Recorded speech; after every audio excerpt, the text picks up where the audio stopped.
Hello, I'm Sketches.n.Scrubs. Thank you for tuning in to my video. I make weekly art tutorials, paint alongs and vlogs, and in this video I'm going to go through some gift ideas for the artists that you know. I'll go through specific items that I have used and recommend, as well as just general ideas to give you guys some inspiration and help you figure out what you can get. And I'll also go through different price ranges. So depending on what level your artist, relative or friend or you are, you may choose to get different things.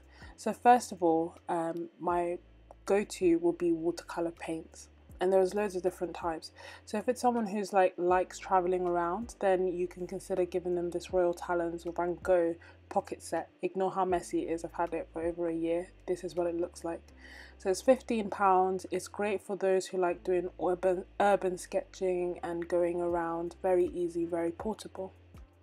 An alternative to it is the Winsor & Newton Cotman set. So both of these are kind of like student grade paints. Both have quite similar colours. The Winsor & Newton one is a lot smaller, and I haven't used this particular set yet, but I've used Winsor & Newton paints before, and they're again very vibrant and very good. The other alternative that you can consider is a bigger pan set, so not necessarily something that they'll carry around, but something that they can have in the studio. So this is a Winsor & Newton Cotman set that I got recently, and I've done a review on it, and I'll link that above. And essentially it's great because it's got a good range of colours. They're very vibrant and very nice. The alternative, if you have a bit more of a budget, or if who you're buying for is kind of like a professional artist, is essentially professional grade paints. So there's a wide range. These are the Winsor & Newton ones, which are very popular and highly recommended. But there's also brands like Daniel Smith, Royal Talons, Schminke, I can't really say it, but essentially you can get something like student grade, something for traveling, or some that are professional. And then there are paints that are well, I guess that are special, slightly different. So either metallic paints like that, or handmade paints are always a go-to. If your artist friend loves acrylic paints, then again there are kind of cheaper grade paints like the Crawford and Black. I wouldn't really recommend them if you see them at the works. I think it's better to just spend a bit more and maybe get like the Della Rowley set, even if it means getting less colours. They're a lot better quality. And if you can, the alternatives are also the Winsor & Newton Galleria set, which is again student grade. Of course, if they're professional, then you can get professional grade paints, but if you're just looking for a nice simple gift, then the Winsor & Newton Galleria acrylic for £10 is a go-to. Now gouache, which is recently become quite popular amongst people. So in terms of the brands, there's the Himimiya gouache set, which is essentially gouache jelly set, and is very, very popular, and understandably so. You get a lot of paint for what you pay for. It's very different compared to what we're used to in terms of tubes, and it stays wet for a very long time. So this is a great brand. It is student grade, which probably means that in terms of light fastness it won't last as long, but it is worth considering. This is the other set that I have, so they're both the same, but I got a new one and an old one, and this is after a year and then put in a bit more water, so you can see it's still quite moist, and you can add more water to kind of get it back to that jelly consistency. If you want something a bit better quality but similar price range, it would be the Designer Gouache by Winsor & Newton. Again, like next to none. You don't get as many colours and you don't get as much of the colours, but you get a warm and a cool of each of the primary colours, which, as I mentioned in my previous video, is pretty much enough to mix almost any colour. Now, I don't know much about oil paints, but essentially this is the set that I have. So if you wanted absolute basics, you just get the Sansador, the liquid and the oil paints. An alternative is to consider getting art by a different artist. So this is my new Etsy page. Thank you to all those who have already put an order in. I really, really appreciate it. It's called Max Paper, and I've also started an Instagram at max_paper. But essentially, yeah, you can consider getting them art from another artist just because, you know, they have a finer appreciation for art and they'll know that it's something special. And I'm also doing an offer where you can get 2 prints for a lower price and get it personalized as well. Now, brushes. So there's a wide range of brushes, and from my personal experience, which brushes you get tends to matter most if you're getting them watercolor. So if you're getting them watercolor paints, then it's good to get watercolor brushes. But otherwise, you can really get any kind of brush, and I don't think that I don't think you can have too many brushes, personally, especially if they're not that expensive. But if you're going to get the watercolor brushes, then the Princeton Aqua Elite are really great brushes. They're relatively affordable, quite often on sale. I think they're like £5–6. And then if you're getting like a travel kit, you can get these aqua pens that essentially you fill with water and then you just carry around and continue painting. In terms of pens, so there's quite a few different pens that you can get. Posca Pens are amazing. They are paint markers essentially, so acrylic paint in pens. They are relatively pricey. I think like a set of 6 is for like £20, but they can paint on almost anything. Then if it's someone who likes doing brush pens and letterings, you can consider getting the Tombow brush pens, or these pens that I got as a gift, which are also really nice, from Jenny at Jenny_art, and I'll link her down below as well. A cheaper alternative for brush letterers is Crayola pens. They're like £2.50, but they can work very nicely, and there are a lot of videos on YouTube on how to use them to do great brush lettering effects. Fudenosuke Tombow pens are also great for brush lettering. Another Tombow pen that has 2 ends is also great. And then sometimes you can just get something affordable like the W.H. Smith dual tipped brush pens in grey. They also work quite nicely. A random but helpful art supply is something to paint white in. So whether it's a white Posca pen or a white Jelly Roll gel pen or a Uniball pen, which is there, or white gouache, is just helpful to have something. Most artists will use white in some form of medium, and these 3 are what I would recommend. And if not, you can always just get white acrylic as well. If it's someone who likes doing a lot of ink work, then you can consider getting the micron pens that come in different nib sizes, so the numbers represent how big the nib is. Or you can also get the Uni pen, which is slightly cheaper, but again both great quality. And the highest price one is the Faber-Castell pens.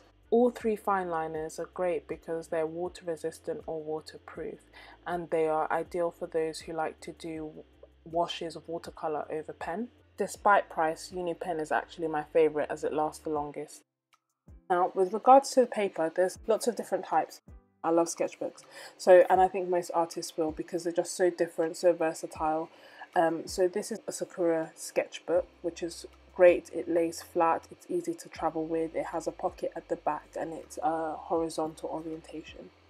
Then I have this Moleskine sketchbook, which is slightly whiter than the Sakura, also lays flat, is slightly better quality than the Sakura sketchbook, costs a bit more, and I love it because it's portrait, so they're relatively new, although the main thing to bear in mind is that they're slightly more slender than the standard A5 size. If it's someone who likes to do watercolour, then you should consider getting them a watercolour sketchbook, because these books aren't that great for taking watercolour. But Moleskine do have a watercolour album version, and I don't know if you can see it in the video, but there's like a slight texture to the paper. It tends to warp less, and essentially can take watercolour and can take gouache. You could probably do gouache on the sketchbooks as well, but I do find that the watercolour books holds it better. And they have different orientations, although they tend to cost a little bit more. Now these happen to be some of the sketchbooks that I have, but there's definitely more that you can get. You can get different sizes, such as A4, which is standard letter size, or A5, which is half of that, or A6, which is like a pocket size. Other sketchbooks that I would recommend include the Strathmore watercolour art journals, which tend to be a little bit pricier. The Leuchtturm sketchbooks, or purely because they come in nice bright colours. You can also consider getting them wire-bound sketchbooks, and as I say, there's an array of sizes. The alternative is to get a pad of paper, and especially with those who paint on watercolour paper, they tend to want it in separate pieces so that they can scan it and store it differently. And the main thing that you just need to know, or that you may notice, is that they have either hot pressed paper, which is smooth and doesn't have much of a texture, or a cold pressed paper, which is essentially has a bit of a tooth and a bit of texture to it.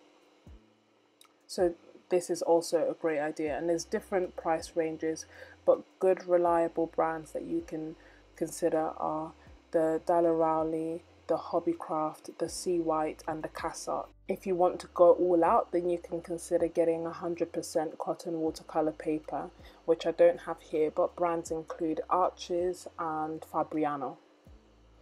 If they like doing painting on canvases with acrylic, then you can also get those, and I do find that you get quite good ones for reasonable prices from the works.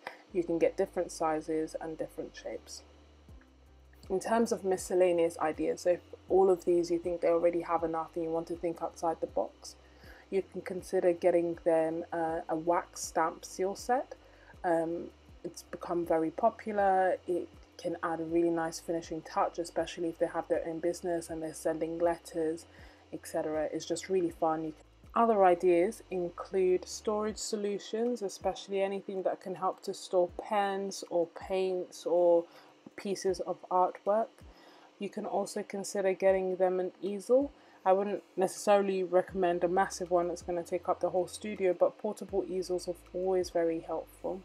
Or you can consider doing what I did for my sister's birthday, which was getting a case, and you can find that quite often makeup cases are set up like art cases and they have nicer designs. So I got her a makeup case, and then I filled it up with art supplies, so acrylic paper, paper to draw on, brushes, paint, wax seals, candles, just the full works, and it just makes it like such a super nice gift to open up. And you know, it doesn't necessarily have to be very expensive because you're getting like lots of nice different knickknacks to put in there. Other ideas that I haven't touched in this video but I still think are worth considering, especially if they're artistic in general, are embossing kits and a stamp lino kits, paint pouring, which is really fun and you can make up your own kit. I've already mentioned the easel. You can also get accessories like I mentioned earlier and put them into a portable bag or just give them as the gift on its own. There are quite a few popular art books, even if it's inspiration books as opposed to teaching books, that are on Amazon, and there are quite a few videos on YouTube as well recommending a few. You can consider getting them an art subscription box to just keep the creativity flowing and get them involved in the art community. You can get them an art course or a class to get involved in that maybe you do together or maybe they do on their own. You can get them a painting starter kit. So if they're a beginner, then this could just mean getting, you know, some of the supplies that I mentioned earlier on in the video and giving it to them so that they can get started. If you're actually thinking, oh, actually this person's a bit more established, then sometimes it just means getting things like dot cards, which are essentially dots of paint on cards, of which tend to be of professional grade paint, so you can actually get them for someone who's a bit more experienced so that they can get to experiment with the paints without spending a whole load of money, and then getting them some of the papers that I mentioned earlier. And last but not least, you can get them a gift card so that they can go and buy all these wonderful things themselves. So this is like a quick run through of gifts that I would recommend for artists. To be perfectly honest, the list is very endless because it depends on who they are, what level they're at, what they like, but I hope that this at least gets the ideas going on what you can get them. And if you have any questions, feel free to leave them down below, or if you need any further recommendations, then please leave a message down below. If you're an artist yourself and you're just looking for something else to buy, let me know your one go-to thing that you would love to get gifted down below in the comments as well. Thank you as always for spending time watching this video. I hope you enjoyed it and that you find it useful, and see you next week. Bye.